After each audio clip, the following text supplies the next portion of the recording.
Sometimes in a photo, you know something exists, like wind, but as a painter, it's our job to convey it even though it's invisible. So we have a few tricks up our sleeves that will help us convey the idea through some subtle movement. So the first is the hair on the boy, and I'm showing in my sketch that it's a little bit windblown. So laying in the wash on the sky, I do want to leave it a bit of a patchy wash because I want to have the clouds in the sky. So I'm going in kind of loosely and just leaving some spots, and I can lift them off now while it's wet in order to show more of the paper through.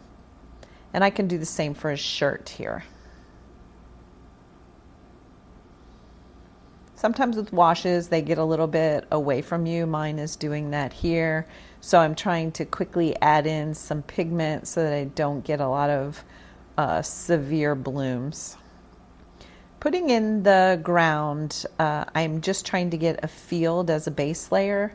While I've got it a little damp, it wasn't quite damp enough, so I'm adding here some granulation medium just to invite that green to kind of creep up into the sky, because I just love that organic feel that the pigment does on its own.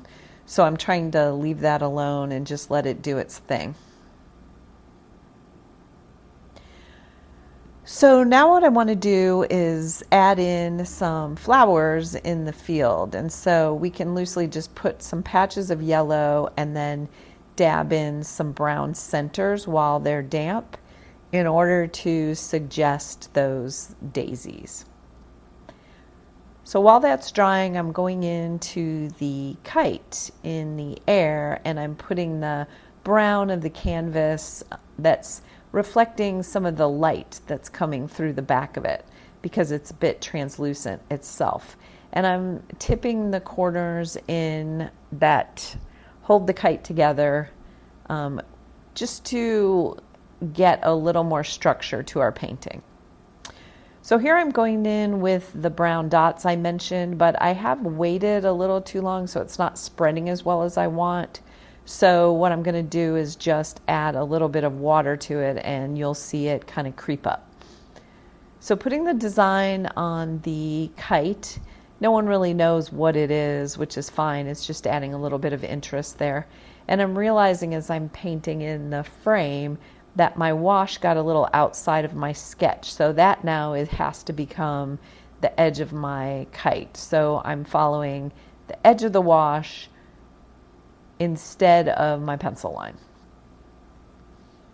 And so now adding in some cool shadows to the side and trying to pick up on the fabric. Again, another trick that we're trying to show that it's windy and there's movement is that kite, which is made of fabric, is moving around, and so the wind is blowing it, and the creases should be apparent as a result. And now another trick for the ribbon itself, I want to have some thicks into thins so that it shows that it's moving, kind of gliding like a snake throughout the wind. So it's getting thicker and thinner, and we can kind of emphasize that a little bit on our next layer. But speaking of layers, let's go ahead and add a little bit of that gray into the clouds. And again, just like the sketch of the kite, your clouds are kind of whatever you got with your wash. So don't be married to your reference photo. It'll drive you nuts. Just look at your sky and say, what looks like a cloud, and then try to make them equal kind of throughout the sky. So if you do something to one cloud, make sure it makes sense throughout your sky. And you saw me pick up with a paper towel, so that's a great way to lift for a cloud effect. And here where I had a bit of a bloom in the wash, I'm just going to play that up and add more gray so that it looks more high contrasty. And again, making sure that all my clouds kind of look the same, I'm doing the same for the other dark areas within. So now going back to the ribbon, here's where we can add some additional value.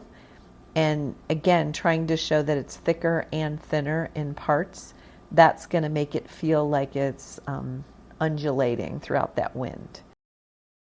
Now on the boy's head, I do want to acknowledge that the sun is coming in and hitting the top of his head. So I've gone in with a yellow and left the brown area for the hair to come back to.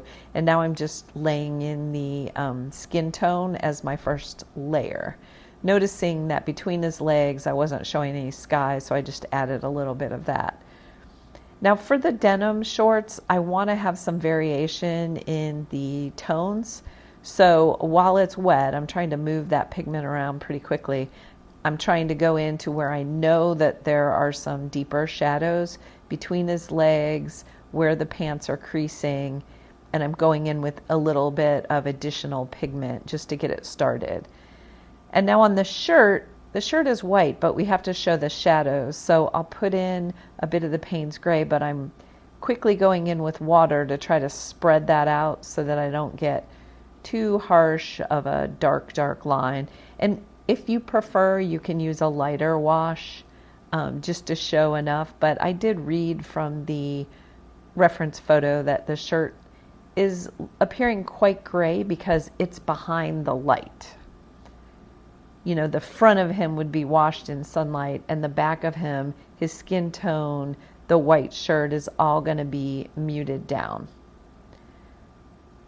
But around all the edges, you can see I'm trying to pick up some glowy effects. So on his neck and then behind the knees, I'm going in a little more intensely with a more warm tone. And don't worry if it feels really dark. By the time you finish, it'll make sense as he is in silhouette. But you do want to try to pick up on the contours of his arm. Where is his elbow? Where is there shape and roundness on his calf, in his hands? So try to pick up on those key areas.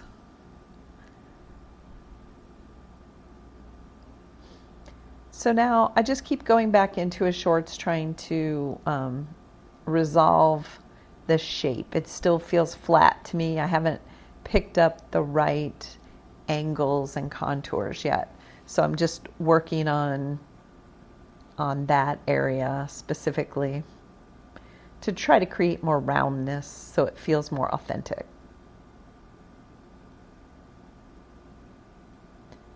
And then I keep building on all those layers. Where are the deepest shadows under his arm? Where are the shirt creases?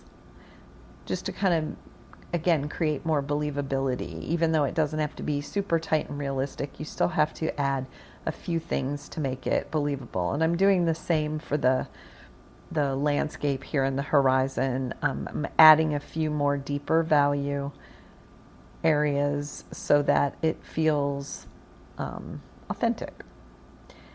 And now I needed to build up the foreground a bit, so I just put in another glaze layer of the green on top, and I used kind of a vertical brush mark to suggest the grass, because we're not going to try to paint every blade of grass. But I do want to use my rigger here and go in very quickly in these kind of rapid movements to get very thin strokes. And remember, scale. Things that are farther behind are going to be smaller, so the grasses that are in the front need to have a little bit more substantial weight to them, or be longer, or a combination of that. So I'm going to switch to another brush here to get a little more girth to them, because they're in the foreground. And then just adding some interest across that horizontal landscape to show that there's texture to that field.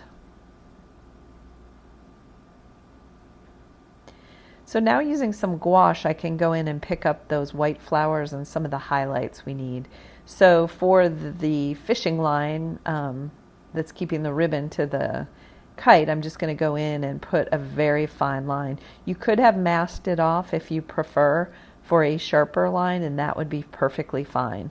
And here I'm just trying to look at the reference photo for where do I see those highlights. The white flowers, it's a great way to just go on top. We didn't have to try to mask them off or leave that area paper. I can just do a bit of a cheat and use an opaque white here. And you can't beat the splatter on a landscape for picking up on sunlight glistening or small flowers in the background. So it's a great way, again, to convey that this is a field that he's standing in without having to draw every little detail. So now I'm just using a mixture of the gouache with a little bit of the yellow to catch the top of the grasses and the flowers that appear. And again, because it's opaque, I can go on with confidence onto the background. So I'm just splashing a little more. You can't really see it too well, so I'm not going to dwell on that. And then just the final darks. Where do I need to go in to make sure that we're capturing that full spectrum of value across the painting? So again, I feel like that the trees in the background, they needed a little more pop, and then a couple of areas in the front just to show those deepest values of where the shadow is going deep into the grass. And don't worry if they go on a little too punchy, just add a little bit of water and spread them out. You don't want it to look like there's polka dots across your landscape. Now for his head, I wanted it to have a little more warmth at the bottom, so I'm going in with more of a sienna.